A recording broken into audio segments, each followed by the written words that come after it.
Today's video, we're going to be showing you how to remove the carburetor on your old school small block Chevy, Ford. It's pretty much the same, especially if you got a Holley or Edelbrock. You probably got an aftermarket intake, and it's held on with 4 bolts. So the first thing you want to do is remove your air cleaner.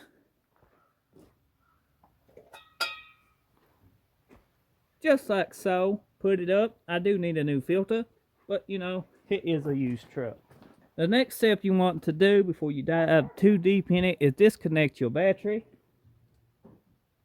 God dog, that's tight. Sometimes you have to use tools to disconnect your battery.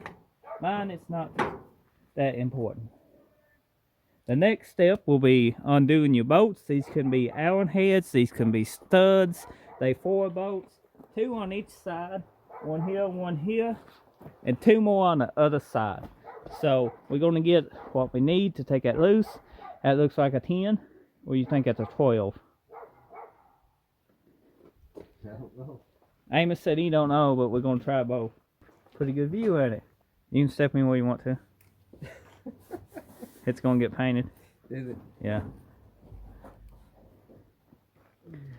On these big trucks like this, you sometimes have to become the engine bay itself. So we are undoing the 4 bolts. They 2 on each side, and they are pretty much what size is those? 1/2 inch. Now also you can undo your fuel well 2 ways. You can undo it back here, usually it attaches, or undo it from the carburetor. Usually it helps to do it as the first step, as it don't move around as much on you. This engine is coming out of this truck. It is getting replaced with an LS. You can see those engine builds coming in future videos.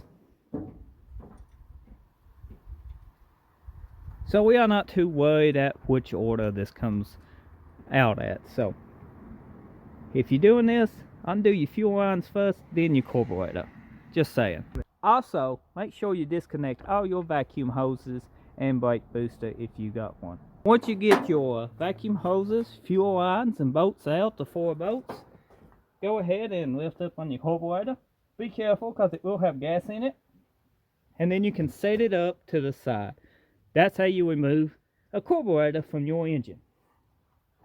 So if you found this video helpful, be sure to drop a like, leave a comment, and think about subscribing to the channel if you haven't already. I almost upload a new video every day, so if you don't get a notification, check back in the evening and you probably find something new. Thank you for watching.